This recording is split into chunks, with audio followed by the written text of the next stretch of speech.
Season 1 is done, and I want to take a moment before we begin season 2 to say thank you. Thank you so much. For over 12 episodes, we covered transplant medicine, we covered diabetes, we covered mental health, we covered heart disease, holistic medicine, GLP-1 medication, cancer care, and more. We sat with pharmacists, surgeons, dietitians, and specialists who gave their most important clinical knowledge, not for their colleagues only, but for you, the patient, the parent, the person standing at the pharmacy counter, wondering why their medication is not working the way it should. And in our episodes of season 1, we did something that surprised even me. We talked about children, about the fact that kids are not being prescribed adult medications, about childhood obesity, about what happens when a growing body meets a prescription that was designed for a 60-year-old. And that conversation opened a door. So welcome to season 2 of When Food Meets Medicine. I am your host, Dr. Remi Olukoya. I'm a pharmacist, a patient advocate, and the person who spent the last 12 episodes asking one question is that many ways as I can. How does what you eat change how your medication works? So season 1 gave us the foundation. We covered adults, their conditions, their prescriptions, their diets, and the interactions that most of them were never warned about. But season 2 is going to go deeper. We're going to talk about children, about the brain, about inflammation, about mental health and medication, about the communities that are most underserved, underdeserved by the current healthcare conversation. And we're starting where the most important habits are formed in childhood. So before we start, I would like to say this clearly. Everything on this show is for educational purposes only. It does not replace your doctor or pharmacist or dietitian. Always consult your care team before making any changes. And if this conversation is useful to you, please subscribe. It's the single best way to support the show and make sure you never miss an episode. My guest today is Dr. Mariam Yusuf-Oghome. She's a consultant pediatrician and nutrition specialist and someone who believes, as I do, that the conversation between food and medicine has to begin long before a child ever needs a prescription.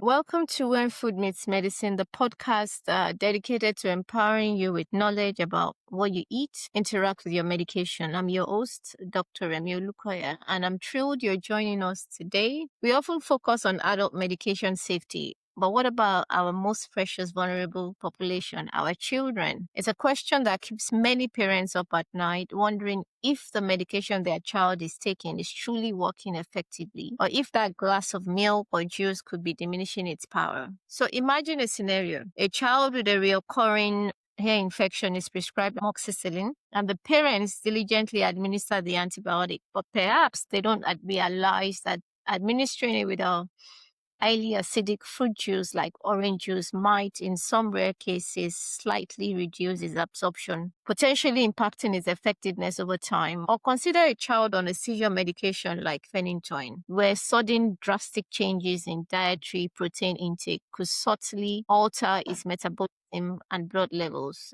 leading to either toxicity or loss of seizure control. So these are not just theoretical concerns. There are real-world challenges that healthcare professionals and parents face every single day. The stakes are incredibly high when it comes to pediatric health, and understanding this intricate relationship between food and medicine becomes absolutely important and critical. So today we have an exceptionally insightful guest who is at the forefront of pediatric care. She's not just a brilliant clinician, but a visionary leader. She's passionate about holistic well-being and systemic improvement in healthcare. So I'm absolutely delighted to introduce Dr. Mariam Yusuf-Oghome, a distinguished consultant pediatrician. Dr. Mariam holds a postgraduate certificate in pediatric nutrition from Boston University and University of California. She's currently training in functional medicine and is pursuing an executive MBA at the Lagos Business School, all while exploring the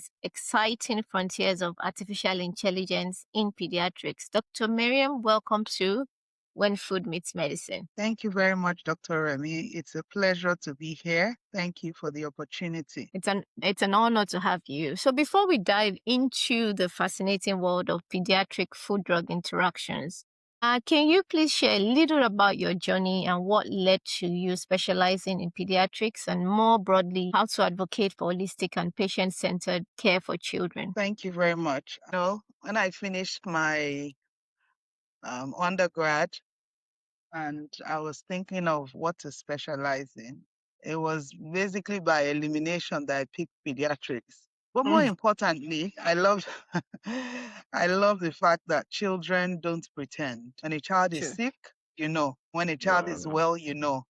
That mm, is one of the things I love the most about pediatrics. I also like the fact that children are very peculiar. They are vulnerable, so they need advocates. I am a child mm, advocate, and that's because mm. we understand the vulnerability of children. They cannot really speak for themselves. So they True. need people True. that are passionate about them, understand them, and are willing to speak up for them where it matters. So that's how Yeah. I found myself in pediatrics. And I'm No, passionate thank about pediatric nutrition because I believe that you are what you eat and that the you. basis for good health is good nutrition. When you eat well, the tendency to fall sick is minimal. Very correct. A diet determines to a large extent the cost of our health. So I decided to also pick pediatric nutrition up and then add a functional medicine field to it, which is the medicine of root cause analysis, understanding that sickness is a holistic thing. You don't just pick Yeah. sickness in isolation. There are other things that True. affect the outcome of a person vis-a-vis what they eat, their lifestyle, their genes, um, and other things they do. So I Mm, believe that getting to the root of the illness, not only for long-term health, but also for prevention. mm. Thank you. Makes sense. Yeah. Thank you, Dr. Miriam. Your dedication to comprehensive pediatric care truly shines through. So the unique challenges of pediatric medication and nutrition, Dr. Miriam, children are not just small adults. Their physiology is distinct, making medication dosing and metabolism incredibly complex. So from a pediatrician's perspective, what are some of the most challenges you encounter when prescribing and managing medications for your young patients? So some of the challenges we encounter is the fact that we don't have a lot of research carried out in Mm, children. Most mm, research on metabolism, on drug metabolism, is carried out on adults. And true. then you see people replicating these things, and then taking whatever the outcome is and then directly fitting it into the treatment of children. And you will Mm, agree with me that children are not small adults. Their yeah. physiology, their biochemistry, their anatomy is Yeah. quite different from that of adults and is peculiar Mm, in its own way. So that is a major constraint, a major limitation. But still, we still have a few studies being carried out in children, and those are enough to let us know that there's a peculiarity of the interaction of food and mm, medicine in children. What, yeah. when, and how a child eats can make a medicine work better, worse, or not at all. So True. these are things that we have in mind when we're treating children. We also Mm, ensure that we take a detailed drug history yeah. because oftentimes patients do not tell you, sometimes because they don't know, Yeah. sometimes because Yeah. they think it doesn't really make a difference, or they just tell Yeah. you if the drug is not an antibiotic, or the child is taking some supplement, or the child is taking some herbal medicine, they probably will not tell you except you ask and probe further. So these are the things that we Mm. consider when we're managing children and thinking of how food and medicine work together. Very, very crucial point because we have different developmental differences. For instance, an infant's liver and kidney functions are immature, meaning that they metabolize, excrete drugs differently than an older child or adult. And this can lead to drugs staying in their system longer or reaching higher concentrations, which increases adverse effects. An example is interaction between tetracycline, an antibiotic, and calcium-rich foods like milk or yogurt. It's well known in adults when calcium binds with antibiotic, it reduces the absorption of it by at least 50%. So when parents are giving their child milk with tetracycline, they could be making the medication less effective. So What strategies do you employ to educate parents to make sure that, there's optimal medical effectiveness while still meeting a child's nutritional requirements? So basically, pediatricians do a lot of talking. Yeah, we do a lot of talking. So after asking those questions, we still go a step ahead to reinforce what they need to do. Things like telling them that you do not give a child a medication with a tablespoon or a teaspoon. Measure with a dosing syringe, never a kitchen spoon. We also let them know, okay, if your child is on this medication, you have to let the patient understand what you're saying and be sure that the patient understands what you're saying. Things like, oh, don't give your child a medication with a tablespoon or a teaspoon. Make sure you use a dosing syringe. Things like milk and calcium, can interact with drugs like iron. So for babies that are being breastfed or formula fed, for instance, we say separate the feeding 2 hours. 2 hours after taking formula is when you give the iron. The child is taking calcium and iron, for instance, especially in our preterm babies that we send home with, iron supplements and calcium. We say you can put one during the morning and the other one at night. So these are some of the things we tell them. If a child is taking iron, we also have to add vitamin C because we know that it boosts the absorption of iron. If a child is eating grapefruits, then it can interact with immune suppressing drugs. So these are some of the things. And that's why a detailed drug history and allergy history is very, very important. Also, pediatricians go ahead and take a nutritional history. What is this child eating? What is this child dietary 24-hour, 48-hour dietary recall like? What is this child diet like?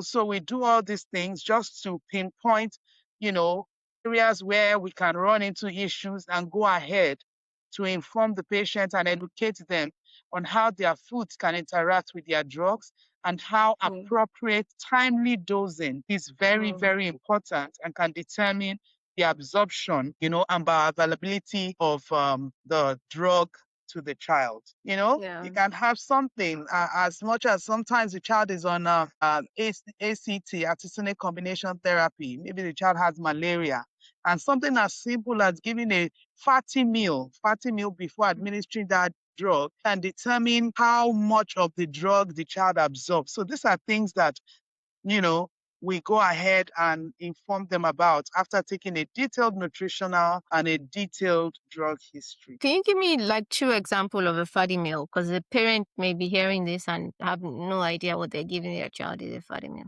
Okay, so something like a yogurt, then like toast, wheat toast and butter. Sometimes the child is throwing up and can't really tolerate anything. So you just give something like maybe toast and butter on top of it, or avocado pear, or any food in Nigerian palace, say, or stew that is oily, fatty, you give it with some potatoes and make sure you give that. And sometimes you just want to give the child a treat. It may just even be ice cream. But something fatty, just to help and aid the absorption of the food. I know we'd mentioned earlier about kids' physiology compared to adults, and we know they're not miniature adults. So this obviously becomes very clear when we look at specific medication classes. Are there particular types of medication or common pediatric condition where you frequently see or you anticipate food-drug interactions? I'll give instances with conditions like asthma, epilepsy, or even common infections. Are there specific dietary conditions parents should be aware of, like red flags? Okay, so for some children, particularly children with ADHD, what we call attention deficit hyperactive disorders, a lot of them are not aware that caffeine can worsen the hyperactivity. So sometimes you have a scenario where the mother just thinks she's giving Coke, something as simple as Coke, or something as little as chocolate, and she just thinks that this child is just hyperactive, is unable to sleep. And then coming to the hospital, you realize after taking a nutritional history, what exactly did you notice that this child often eats and gets more hyperactive? And then you see her saying, oh, I remember, I think I've been giving this child, a lot of Coke and all that. And sometimes these drugs also, probably we have some preparations of paracetamol that have caffeine in them. Yeah. For a child that has a ADHD, and you give that child, you see that this child moves from not just having headaches, but the child is also now unable to sleep, which then goes around in a cycle and worsens this headache that you're trying to treat the child with. So these are some of the interaction we see. Sometimes you see it with seizure, anti-seizure medications, anti-epileptic medications. You see that these children are coming down with vitamin D deficiency because carbamazepine can deplete vitamin D. And sometimes that's why when these children, also same thing for vitamin B, that happens a lot in carbamazepine, you have a depletion of vitamin D. So we go ahead to make sure that when we're placing these children on these anticonvulsants, we also place them on vitamin B and vitamin D as well, just to make sure that their body works optimally, because some of these vitamins are essential for enzymatic function and can determine the overall bioavailability of the drug, depending on whether those enzymes are deficient or sufficient in the body. Okay. Incredibly insightful. Thank you, Dr. Mariam. The interaction between certain antibiotics and food, I know are classic examples. I'll talk about ciprofloxacin, an antibiotic sometimes used in children for specific resistance infection. And its absorption can be significantly reduced by dairy products, milk, or juices that they put calcium in it, sometimes as much as 30 to 50%. I know this can compromise treatment of severe infection, and the advice is usually to separate administration. I think you had mentioned it earlier, by at least 2 hours. What's your approach to explaining those complexities to parents in a way that they understand it, especially when dealing with chronic conditions that they have to treat for a long time? So this is a two-pronged approach. Sometimes you explain this to the patients, but they don't seem to understand what you're saying until they come back to the clinic and tell you that, oh, this child's seizure control is not good. This child's infection, I don't know what's going on. The child is still running a fever. And then you trace back and you ask, what I told you, did you observe it? And the woman says, actually, I didn't. I didn't know it will make much of a difference. So they end up being the ones teaching themselves. They now see, oh, the importance of what you were saying in retrospect. And some, when you give them that information, they actually go ahead to follow it. And they see that these children, overall outcome, is better.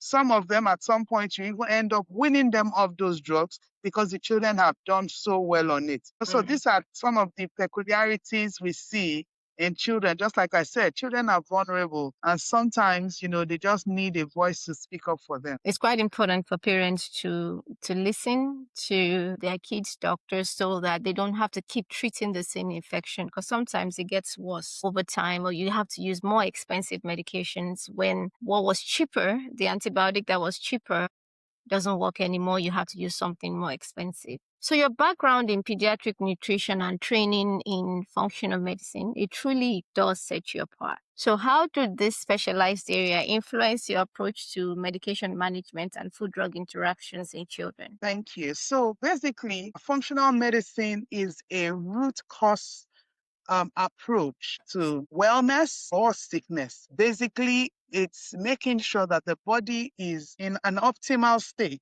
to prevent illness, and peradventure, if there is illness, to restore the body back to its natural, normal, so that it does not come down with any illness. And that is one thing I love about functional medicine, especially for children, because children, that metabolism is often optimal, and it's a two-pronged thing. So because of that, sometimes you see parents taking it for granted because their metabolism is optimal, but they do not understand that chronic illnesses that come in later life can be traced to childhood.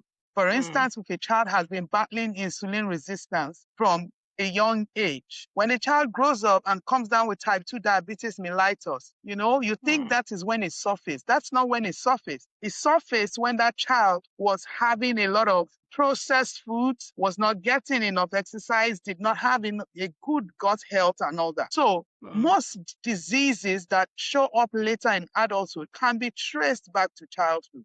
So that is when you actually have the best opportunity to determine, to a large extent, the cost of a child's life. It's like saving ahead for the child. It's like buying That's the right. child's life ahead for the child. I So love when you keep yeah. the child in optimum health, Yeah. and if peradventure the child has any condition they're dealing with, for instance, children that have autism, studies have shown that there's something called the gut-brain axis. There's a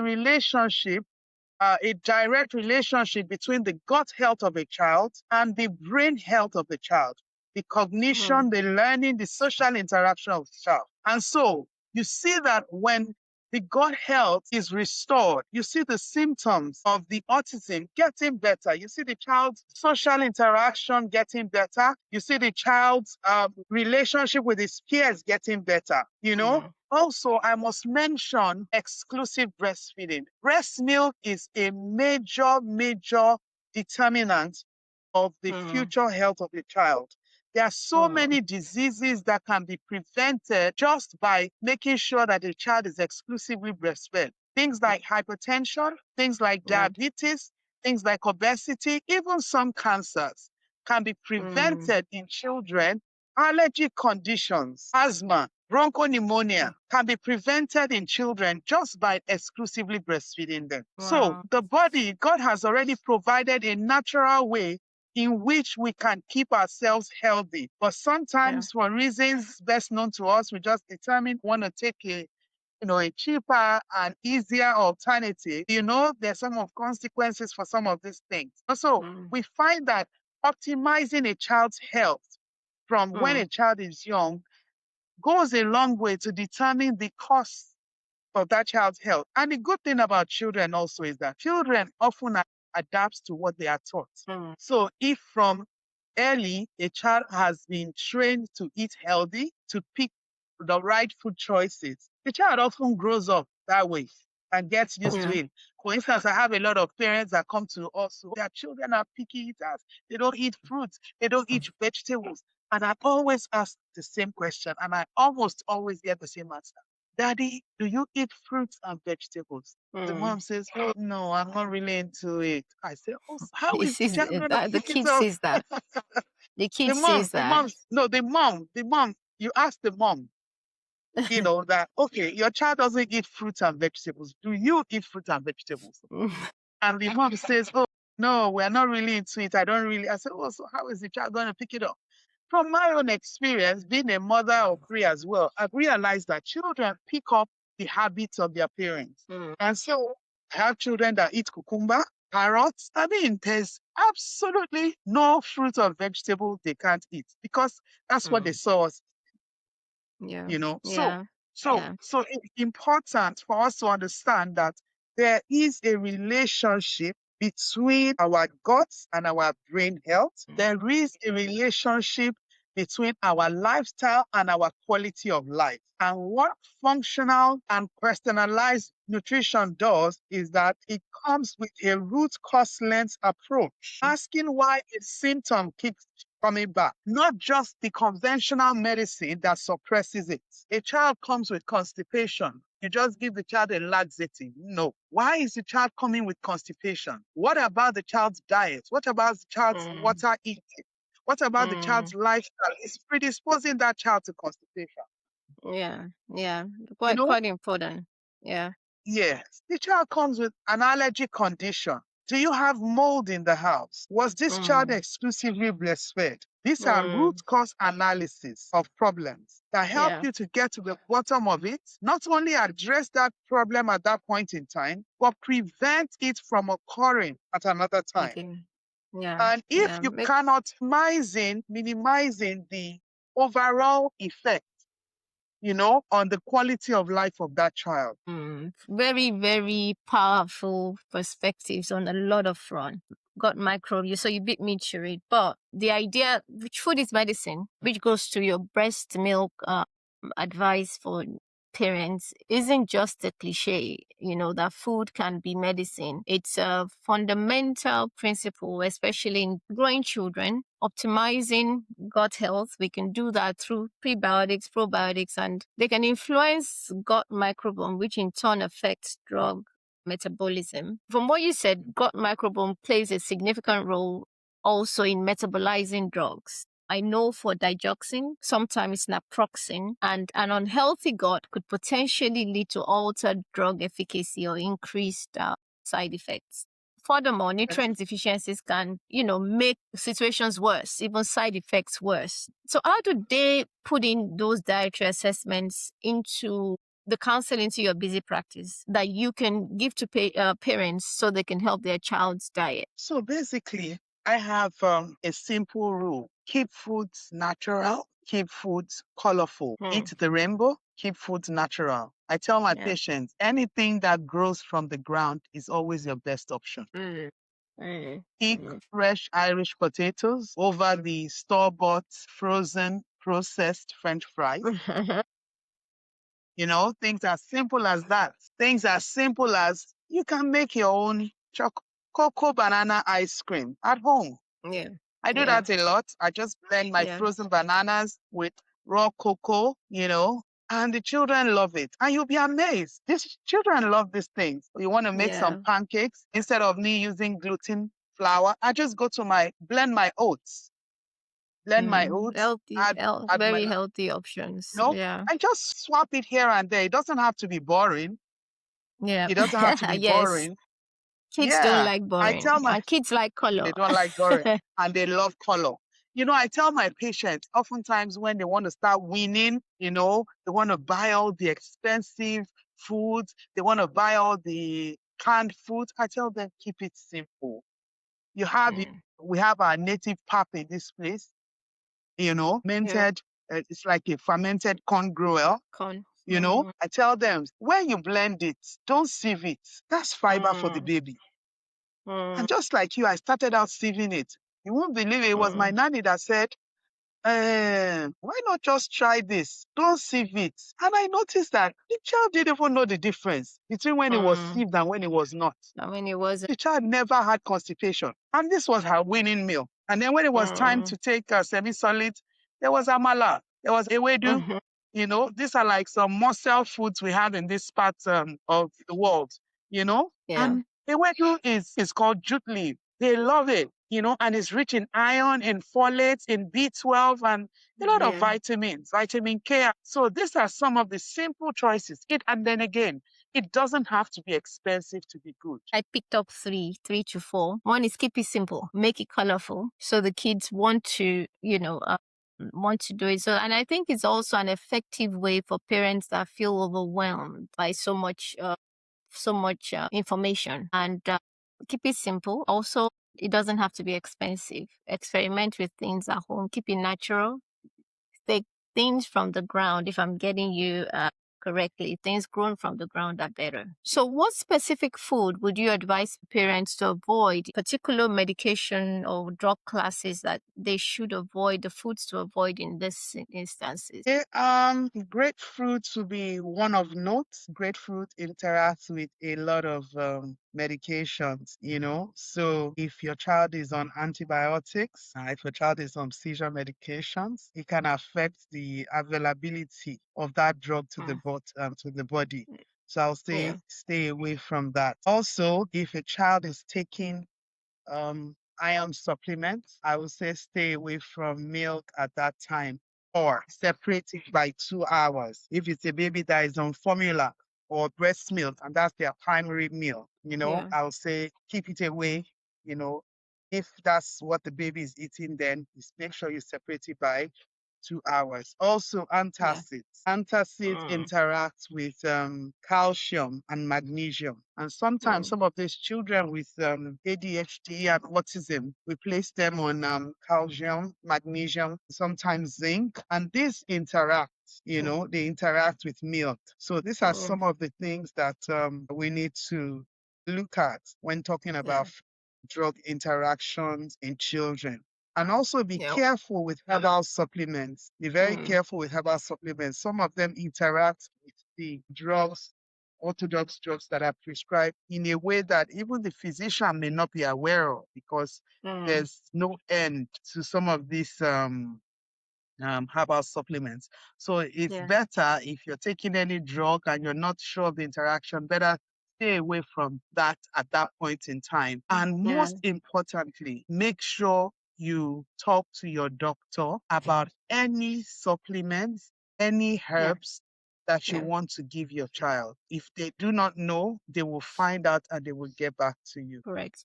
I want to Thank elaborate on that, making sure all information is shared with your doctors and your pharmacists, because if there's any you. interaction, they can catch it before you give it to your child. I also want to make a point on the importance of reading medication labels. It cannot be overstated because, for example, you get an OTC, over the counter cough and cold medication, a drug called dextromethorphan, and grapefruit juice interacts with it. So if you take those, your kid may be having a higher level of the medication than you wanted. You're giving 5 ml, it stays in the body's, and the levels are higher, the side effects are potentially increased also. So you see drowsiness, and the drowsiness is extending longer than it should because this medication sometimes makes you sleepy. So I do want to implore parents to make sure that every medication that your child is taking, very important that you let the doctor know or your pharmacist know before they prescribe you something else. And the foods the kids are taking too.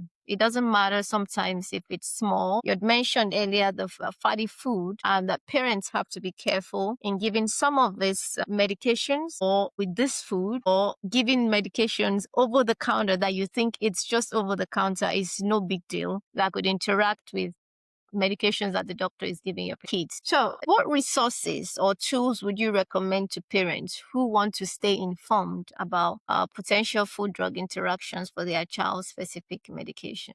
Thank you very much. So this is an opportunity for me to mention the book, Foods That Clash with Prescription. And I must tell you that those kind of books are not common. In fact, I haven't Yeah. seen any book addressing such an important concern, Mm, such an ongoing concern about how foods interact with medicine, things that are mm, often overlooked and mm, underemphasized. So, mm, this is to let you know that book is available, and it will be necessary for parents to get it because children are vulnerable. Children, at one point or the other, will need to visit the doctor and will need to use the mhm. medication. And Yeah, true. this one cannot speak for themselves. They can't do that research themselves. They can't read up that for themselves. The ones Yeah, that are going to do that for them. And you cannot give what you do not have. So parents need true. to learn to be informed and correctly and rightfully so. Thank you. Thank you, Dr. Ogome, for that. And the book is Make sure, available. Go ahead. yeah, always make sure that you ask your pharmacist important questions. When they say Mm, take this medication 2 times or 3 times a day, ask with or without food, correct. before or after food. Make sure you always ask that question because sometimes they can be overwhelmed and forget to mention. And you'll be amazed at how well a drug can work or how well it cannot work just because you have eaten or have not eaten. It's important. So, so important. And thank you for stating that. For the book, it's available on pharmaplansystems.com. Like Dr. Mariam mentioned, it's important because people don't put emphasis on food and drug interaction. So beyond your clinical expertise, your pursuit of executive MBA, your interest in artificial intelligence in healthcare, they're truly, truly inspiring. How do you see AI impacting medication safety, the management of food drug interactions in pediatric care? So I must say that AI is a very useful tool. It's a very good support tool that helps with personalized nutrition. Now also going into what we call precision medicine. That's Mm, medicine that is tailored to fit individuals and not mm, just a general population of people, because we know that body differs. mm, Oftentimes these things are just taken in a straitjacket manner. But when you have precision medicine that tailors to fit therapy, tailors to fit diagnosis, tailors to fit diagnostic outcome, to individuals, targeted, mm. individualized Yeah, therapies. You know, yeah. these are things that are on the horizon that, you know, AI is there to help us with. Also, Mm, it helps with safer dosing. It helps the mm, clinician. It helps with decision support. And this also helps those in lower resource settings yeah, to have a yeah. higher, better access, to the kind of care that they ordinarily may not have access to. There's no limits to what, AI can assist us when there's appropriate collaboration, and also understanding the limits that AI has when it comes to clinical care, when it comes to healthcare, understanding the limits he has and understanding that this is work in progress and something that will keep evolving. Thank you. Yeah, it's quite important. Also, a fascinating vision in terms of how to use apps to better manage conditions, and also a helpful tool for clinicians. Which brings me to MediMeal Safe app. It's an app that a parent can use to check if your kids' food interacts with their medications. And it's also available on pharmaplansystems.com. It's like a pharmacist in your pocket. So, Dr. Miriam, you do speak passionately about providing an unforgettable physician experience where families feel heard, they feel supported, and confident in the care their children receive. So, in light of medication management and discussing sensitive topics like food-drug interactions, how do you cultivate this experience? How do you communicate that to approaches you employ to empower parents to alleviate the anxiety, to make them feel like active partners in their children's care, especially when you're discussing medical and dietary information? Thank you.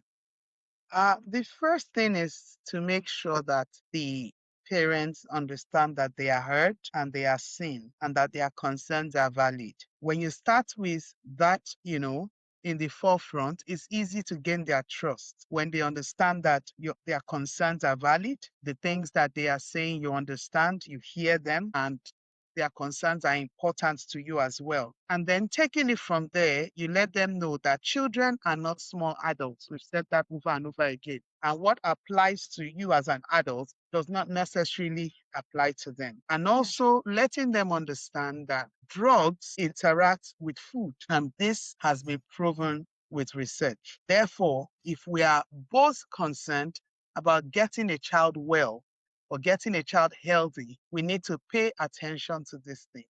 We need to do it the way it should be done so that we can get the kind of desired results. And so when you come from this perspective and they understand that what you are telling them is for the good of their children, they will listen. And if you've been able to gain their trust, they can always ask you questions, and you put an atmosphere where you allow them to ask questions and you reiterate to be sure that both of you are on the same level, speaking the same language, and have a common goal, and have mapped out how to arrive at that common goal, which is the health of their child.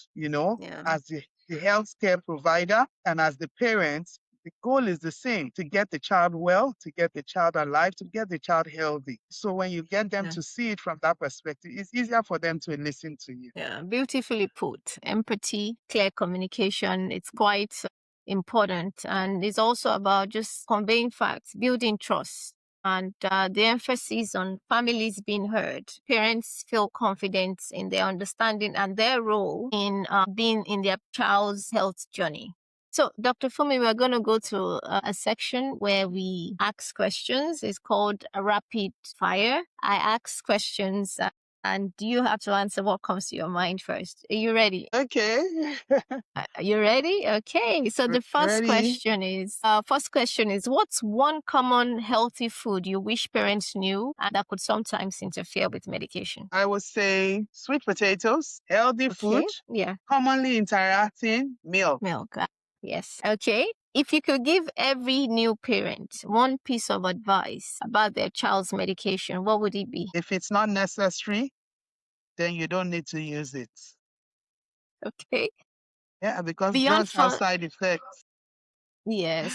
No, true. Keep it simple. Beyond functional medicine, what's a wellness trend for children that you're watching closely, either with caution or excitement? One thing I'm watching closely is the adverse effect of increased screen time on neurodevelopmental outcomes in children. Recently, we have seen an increasing trend of autism, ADHD, and clinicians are wondering all over the world what is going on. We're watching closely, we're paying attention. What is going on? Is it our diet? Is it our environment? What is going on? Is it increased diagnosis? Is it increased awareness? But one thing that we have seen that is implicated is excessive screen time. Excessive screen time. So this is something I'm paying close attention to in the functional medicine space and even also in the pediatric space as well. We're looking at studies to tell us what exactly is going on. Why do we have such a high incidence of neurodevelopmental disorders in children? Yeah. What's one aspect of pediatric care that AI would never be able to replace? AI cannot show empathy to a crying mother. AI can't give a crying mother a hug. AI cannot help an anxious mother, cannot help a depressed mother. So there is that personal touch, that human touch that AI can never replace. And that gives clinicians like us some level of confidence that we're not going to become extinct. You're not replaceable. Okay, sweet or savory snacks for the kids? Which one do you pick? Sweet, natural sweet, yes. Savory often it's added salt, oftentimes. Okay. What's the most surprising thing you've learned about food-drug interactions in children? What is the most surprising thing? I mentioned milk earlier, and the reason why I mentioned milk is that in the first 6 months of life, children are dependent on milk, whether formula or breast milk. And that time too happens to be a time where they are very vulnerable to illness. So you have to, and oftentimes a lot of bacterial infections that require antibiotics. So sometimes you have to strike a balance as to how to approach it, because this is the only thing this child can eat. But this same thing is interacting adversely with their drug. So these are some of the peculiarities. I mean, because if you're looking at a child that is more than 6 months that eats other things aside from milk, breast milk and all that, you can always say, okay, just hold on with the milk for a week or 5 days. But for a baby that is exclusively on milk, how long are you really going to hold on for? So these are some of the things that we, or that I personally have, challenges trying to balance. Okay. Dr. Mariam, this conversation has been nothing short of enlightening. Thank you for playing rapid fire. Thank you for sharing your expertise, the passion, your vision for pediatric care with us today. It's clear that your dedication to delivering excellent patient-centered care and building efficient healthcare system is truly making a profound difference in the lives of children and their families. So we share Dr. Miriam's information in the notes. Before we wrap up, I want to highlight 3 key takeaways from today's discussion. Children's care are unique. Children are unique in their response to medications and nutrition. Their developing physiology means interactions can be more complex and require careful attention to dosing, administration, and diet. Number 2, specific food-drug interactions in pediatrics are crucial to understand, and that's from antibiotics like cipro and dairy milk to seizure medications like carbamazepine and food consistency. Knowing these interactions can significantly impact treatment, effectiveness, and safety. Where can we, if we have listeners who want to see where you practice, where can they reach you? Okay, so I practice with the Reddington Multi-Specialist Hospital, Victoria Island and Lekki. And you can also find me on LinkedIn as Mariam Yusuf-Oghome. You can find me on Instagram as Funmi Ogome. And I'll be happy to connect with you. Okay. We're going to share Dr. Mariam Ogome's information in the show notes if you'd like to reach out to her if you have questions. You find this on pharmaplansystems.com/podcast/episodes for more details and to find these resources. So don't forget to follow us on social media for daily tips and updates. You can find us on Facebook, Instagram, Threads, TikTok, LinkedIn, MediMilSafe. Also subscribe on YouTube at Pharmaplan Systems, or you can connect with me personally on LinkedIn. Your engagement helps us spread this crucial information far and wide. Dr. Mariam, once again, a heartfelt thank you. It's been an absolute pleasure having you on today. Thank you very much, ma'am. And to all our listeners, thank you for tuning in to When Food Meets Medicine. So until next time, eat smart, your meds matter, and your body will love you for it. Thank you. Thank you.